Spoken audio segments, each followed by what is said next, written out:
motorista de ônibus morto e um soldado do Exército ferido. O militar foi baleado na cabeça. Isso aconteceu na Muribeca, Jaboatão. A reportagem completa você confere no ar. O ônibus fazia a linha Jaboatão-Piedade e passava pela PE-17 no bairro da Muribeca, em Jaboatão dos Guararapes, quando homens anunciaram assalto. Os suspeitos já estavam armados dentro do coletivo, se passando por passageiros. De acordo com a polícia, os dois homens anunciaram assalto dentro do coletivo que, segundo testemunhas, estava lotado. O soldado teria reagido e segurado o braço de um dos homens que estavam armados. Mas o suspeito atirou 3 vezes. 2 tiros atingiram o soldado, um deles na cabeça. O terceiro tiro atingiu o motorista no rosto, que morreu na hora. Gilberto Joaquim de Santana, de 42 anos, tinha largado do trabalho e estava voltando para casa quando foi morto. Peritos do Instituto de Criminalística periciaram todo o coletivo. Policiais civis ouviram passageiros, o condutor e o cobrador do ônibus.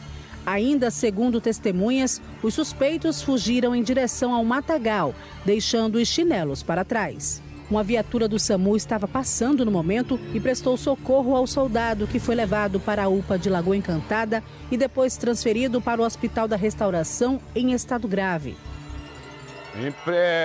Como é impressionante como assalto a ônibus é um calo em Pernambuco, né? Um calo, entra ano, sai ano, entra ano, sai ano.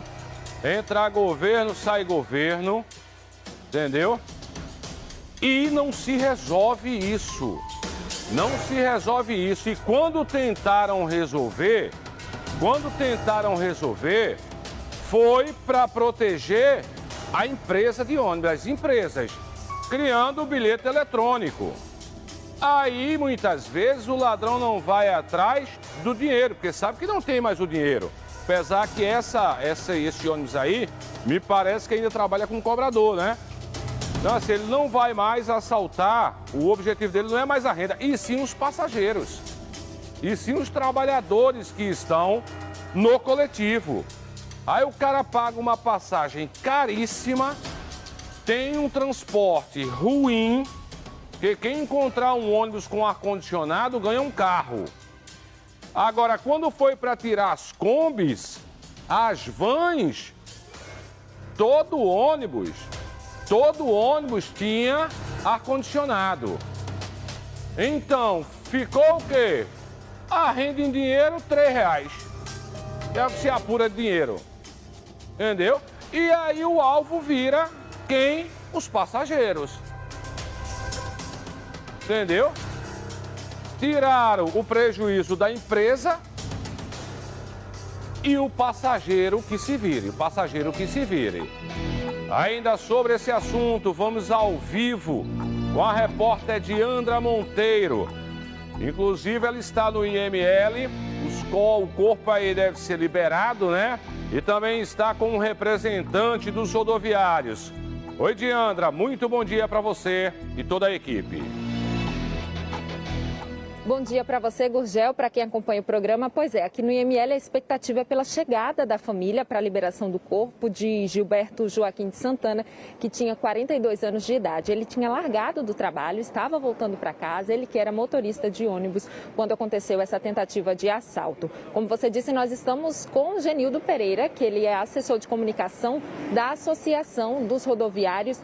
Genildo, um bom dia para você. Nossos sentimentos pela perda de mais um companheiro. É um momento realmente muito delicado e uma cobrança grande que vocês fazem por mais segurança nos coletivos. Bom dia, Gugel. Bom dia a todos os telespectadores. É bastante complicado essa situação.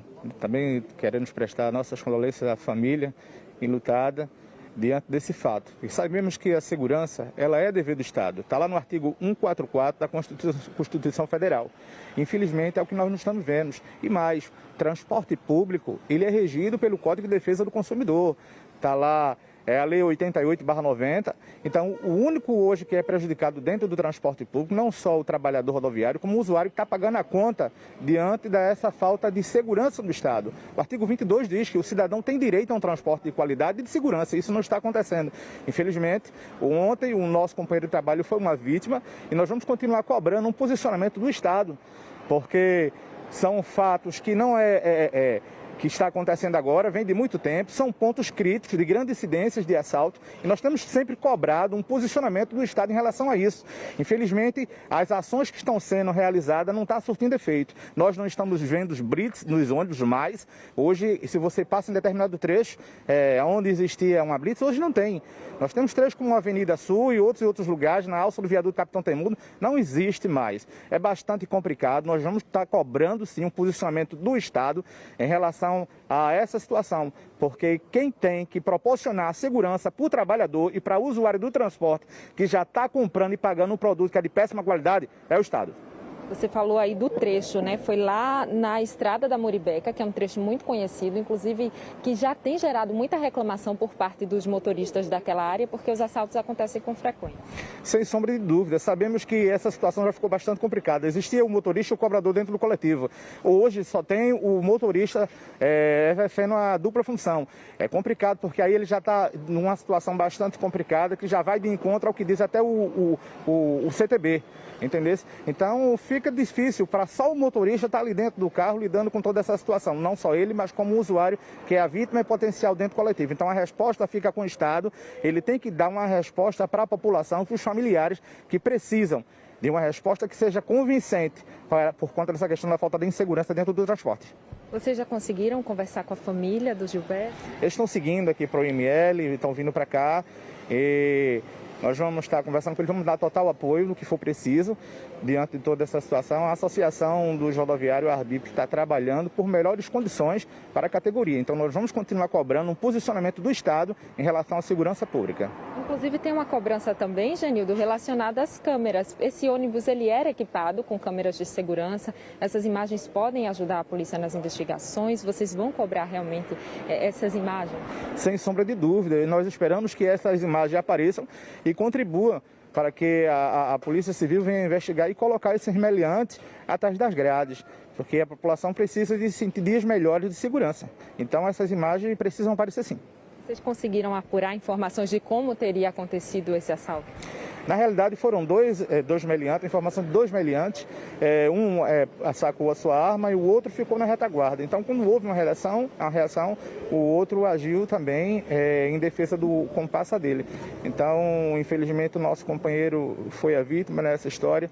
E nós esperamos que o Estado realmente dê uma resposta. A gente agradece a tua participação, Genildo Pereira, que ele é assessor de comunicação da Associação dos Rodoviários. A gente vai continuar aqui no IML, Gurgel, acompanhando a movimentação e esperando também a família que deve vir para cá fazer a liberação do corpo. É com você. Valeu, Diandra, que vai voltar já com novas informações. Salta ônibus em Jaboatão. Oi, Diandra, é com você. Pois é, viu, Gurgel? Esse caso aconteceu lá na PE-17, conhecida como Estrada da Muribeca. O ônibus ele fazia a linha Jaboatão-Piedade. De acordo com testemunhas, estava lotado. Dois homens que se passavam por passageiros teriam anunciado o assalto dentro do coletivo. Um desses passageiros era um soldado que reagiu a essa ação criminosa e teria segurado o braço de um dos homens que estava armado. Esse homem atirou, 2 disparos atingiram esse soldado na cabeça e um tiro atingiu o rosto de um motorista de ônibus que estava voltando para casa. Ele estava no coletivo como usuário do transporte público. É o Gilberto Joaquim de Santana, que tinha 42 anos de idade. Agora a expectativa é pela chegada da família aqui no IML, que deve fazer a liberação do corpo ainda hoje. Nós estamos com o Genildo Pereira, que ele é assessor de comunicação da Associação dos Rodoviários. Genildo, muitos assaltos têm acontecido, inclusive esse ano. Vocês já estão fazendo um levantamento para saber realmente esses dados e cobrar mais segurança por parte do governo, já que esse é um pedido muito antigo, tanto por parte dos motoristas, dos cobradores e também dos passageiros, né, dos usuários. Sem sombra de dúvida. Estamos atualizando os números de janeiro até as últimas 24 horas, do dia 1º de janeiro até as últimas 24 horas, e vamos estar passando toda essa situação informando para a população. Sabemos que o transporte público, mais mais uma vez eu repito, ele é regido pelo Código de Defesa do Consumidor, o usuário e o trabalhador estão sendo as vítimas em potencial dentro do transporte.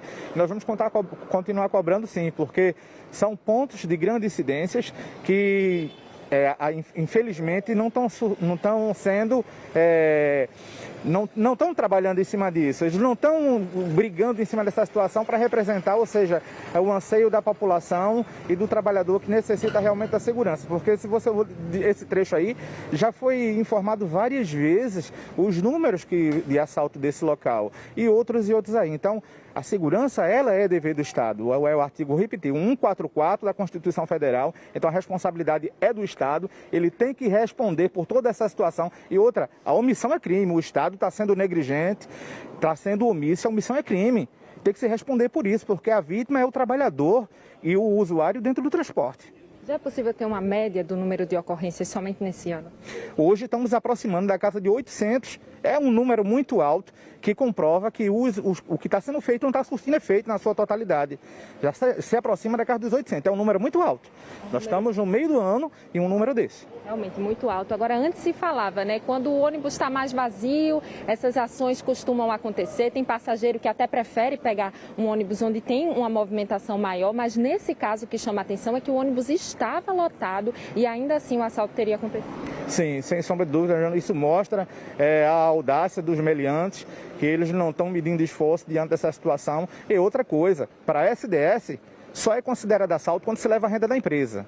Quando leva o pertence do usuário, é considerado um assalto a transeunte. Aí é onde eu digo, o usuário do transporte reveja os seus direitos, porque ele está pagando, está comprando por um produto e ele tem que ser ressarcido em muitos casos aí.